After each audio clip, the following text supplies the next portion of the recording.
ଗୁମୁରି କାନ୍ଦୁଛି ସାବିତ୍ରୀ ମାଉସୀ। ଅତୀତର ପ୍ରତ୍ୟେକ ଇତିହାସ ପୃଷ୍ଠାକୁ ଲେଉଟାଇ ଖୋଜି ଚାଲିଛି ପରିବାରର ସେହି ସ୍ନେହପ୍ରେମ ବନ୍ଧନକୁ।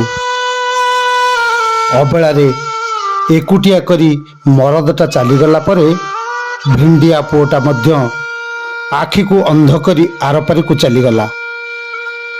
ବେସାହାରା ସାବିତ୍ରୀ ମାଉସୀ ଜୀବନର ଅପରାହ୍ନରେ ଗଣ୍ଡେ ଖାଇ ଦଣ୍ଡେ ବଞ୍ଚିବାକୁ ସ୍ୱପ୍ନ ଦେଖୁଛି। ଚରାଜୀର୍ଣ୍ଣ ଭଙ୍ଗା ଜରିପାଲ ତଳେ ସରୀସୃପଙ୍କୁ ଭୟ ନ କରି ଜୀଇବା ପାଇଁ ସଂଗ୍ରାମ କରୁଛି ସାବିତ୍ରୀ ମାଉସୀ। ଖରା ବର୍ଷାରେ ମୁଣ୍ଡ ଗୁଞ୍ଜିବାକୁ ଅସହାୟ ବିଧବା ସାବିତ୍ରୀ ମାଉସୀଙ୍କୁ ସାହାଯ୍ୟର ହାତ ବଢ଼ାଇଛନ୍ତି ସମାଜସେବୀ ପ୍ରକାଶ ପାଲ। ଗାଁ ପଡ଼ୋଶୀ ଓ ପୂର୍ବତନ ସମିତି ସଭ୍ୟ ଦେବେନ୍ଦ୍ର ସ୍ୱାଇଁଙ୍କ ସହଯୋଗରେ ନିର୍ମିତ ହେଉଛି ସାବିତ୍ରୀ ମାଉସୀଙ୍କର ନୂଆ ଘର। ନିଜ ଘରେ ରାତିଟିଏ ଶାନ୍ତିରେ ଶୋଇବାକୁ ସ୍ୱପ୍ନ ଦେଖୁଛନ୍ତି ସେ।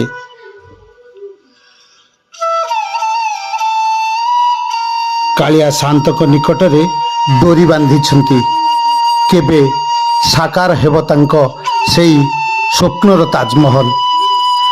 ରାତିଟିଏ ହେଉ ମଧ୍ୟ ଶାନ୍ତିରେ ଶୋଇବେ, ଶାନ୍ତିରେ ଗଣ୍ଡେ ଖାଇବେ, ଏହା ହିଁ ତାଙ୍କର ଶେଷ ଇଚ୍ଛା।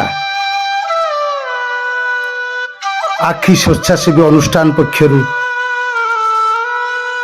ପ୍ରୟାସ କରାଯାଇଛି କିପରି ସାବିତ୍ରୀ ମାଉସୀ ତାଙ୍କ ଜୀବନର ଶେଷ ଅପରାହ୍ନ ସମୟରେ ଶେଷ ଇଚ୍ଛା ପୂର୍ଣ୍ଣ କରିବେ। ଏହା ହିଁ ମହାପ୍ରଭୁ ଜଗନ୍ନାଥଙ୍କ ନିକଟରେ ଅଞ୍ଚଳବାସୀ ଆଖି ଅନୁଷ୍ଠାନର କାମନା।